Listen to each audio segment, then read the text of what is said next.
तो हमारी जो फंडामेंटल ड्यूटीज़ है उसमें भी देखें तो वैज्ञानिक दृष्टिकोण को बढ़ावा देने की बात कही गई है। इनमें मेरे को लगता है हर चीज़ हमारे संविधान की अभिधारणा है, उसमें ये पूरी फिट होती है। और वैज्ञानिक दृष्टिकोण नहीं होने से, जैसा कि किशन शाह जी ने कहा कि हम लोग आज तक कोई अच्छा विमान नहीं बना सके, एयरफोर्स, आर्मी या नेवी, सब जगह पता लगा कि जो बाहर की चीज़ें हैं उनकी वजह से उनको खरीद के ही हम लोग काम चला रहे हैं। मैं रेलवे में था, मैं रेलवे की बात बता रहा हूँ आपको। मैं एक बार रशिया गया था, तो वहाँ पे करीब 14-15 कंट्रीज़ के लोग आए थे। तो मेरे को इंडिया का प्रेजेंटेशन देना था, तो मैंने भी इंडिया का प्रेजेंटेशन दिया कि भाई इतने सारा हमारा पैसेंजर ट्रैफिक है, फ्रेट का ये ट्रैफिक है। तो एक आदमी ने खड़ा होकर पूछा कि what is your maximum speed. तो मैंने कहा 140 kmph। तो वो हंसने लगा। उसने कहा कि साला 140 kmph तो कहीं नहीं होती, सब जगह 250, 350, 500 kmph की बात हो रही है। तो आज के समय भी हम लोग 160 के ऊपर गाड़ी नहीं चला पा रहे हैं। ये केवल इसीलिए हो रहा है कि हम लोग वैज्ञानिक दृष्टिकोण को नहीं अपना के हम लोग ये सोच रहे हैं कि रावण तो उस समय पता नहीं सीता जी को कहाँ उठा के ले गया उड़न खटोला में, अब कहाँ है वो उड़न खटोला। ये केवल कहानियाँ हैं, इनमें कोई सत्यता नहीं है। और ये इसलिए जब तक हम लोग वैज्ञानिक दृष्टिकोण नहीं अपनाएंगे तो ना तो आपका रोजगार बढ़ेगा, ना लोगों की समृद्धि बढ़ेगी, और लोग इस तरह का ही एक दूसरे के ऊपर चीज़ों को डालते रहेंगे। तो वैज्ञानिक दृष्टिकोण अपनाना बहुत आवश्यक है। और फंडामेंटल ड्यूटीज़ मैंने तो मेरे चैम्बर में लगा रखी थी, पूरी डिस्प्ले कर रखी थी। अगर आप फंडामेंटल ड्यूटीज़ को ठीक से देखें तो उनमें एक वैज्ञानिक दृष्टिकोण पूरी तरह से एक समाहित है, उसमें अभिधारणा है कि वैज्ञानिक दृष्टिकोण बढ़े और हम लोग आगे बढ़े। फिर परंपरागत धर्म भिन्न, तो धर्म का मैं 2-3 धर्मों की बात करूंगा। हर धर्म ने, जो भी धर्म जो मानता है उसने मानवता के विरुद्ध काम किया हुआ है। सबसे ज़्यादा क्रिश्चियनिटी को अगर देखें, सबसे ज़्यादा लोग क्रिश्चियनिटी के हैं दुनिया में। क्रिश्चियंस को अगर देखें तो जब कोलंबस 1492 में अमेरिका गए, तो अमेरिका जाने पे जो वहाँ के जो लोग रहते थे उन लोगों के साथ में बहुत ज़्यादा अत्याचार किया गया।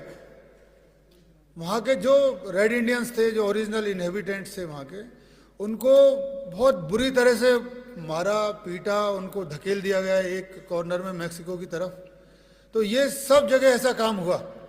और फिर उन्होंने अफ्रीका से जो काले लोग हैं उनको वो लेके जाते थे ब्राज़ील में या अमेरिका में, वहाँ पे गन्ना कटवाने, खेती करवाने।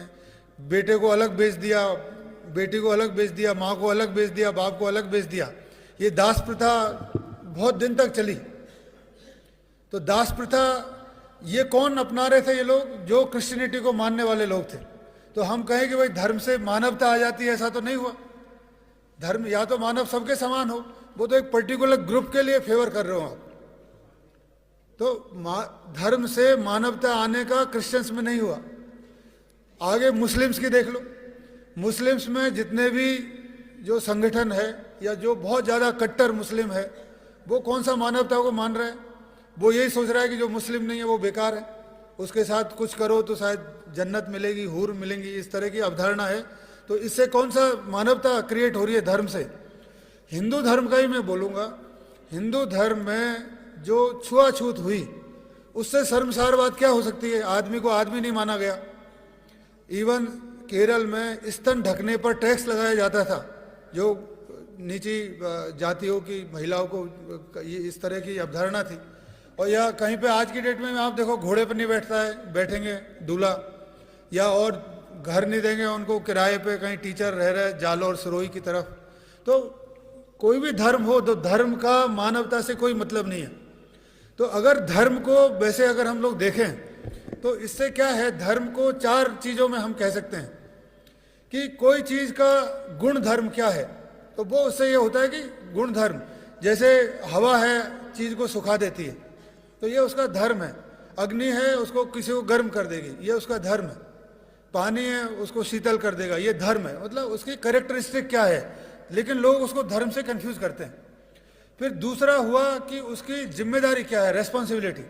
जैसे पिता की धर्म है कि अपने बच्चों का ध्यान दे, अपनी वाइफ का ध्यान दे, वाइफ की जिम्मेदारी है कि अपनी पति का ध्यान दे, बच्चों का ध्यान दे, पेरेंट्स का ध्यान दे, सबका। तो ये धर्म मतलब जिम्मेदारी उस तरह से भी लेते हैं भाई कि पिता का क्या धर्म है, बेटे का क्या धर्म है। एक धर्म हुआ कैरेक्टरिस्टिक, कि कोई मटेरियल है उसकी क्या कैरेक्टरिस्टिक है, वो उसका गुण धर्म। एक हुआ कि क्या रेस्पॉन्सिबिलिटी है, वो धर्म। फिर ये धर्म आते हैं कि क्या वो पूजा पद्धति कर रहा है, हिंदू है या मुस्लिम है या क्रिश्चियन है या कोई और धर्म के लोग हैं।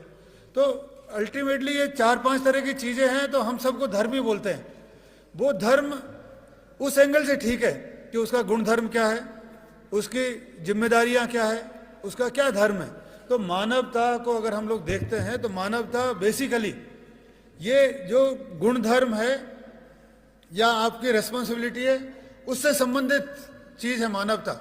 ये जो परंपरागत धर्म है, ये सब धर्म से इनको मानवता से कोई मतलब नहीं। ये एक ग्रुप बनाते हैं और ग्रुप बना के पर्टिकुलर लोगों को फेवर करते हैं, अपना फेवर लेते हैं, दूसरों को जो नुकसान कर सकते हैं वो करते हैं।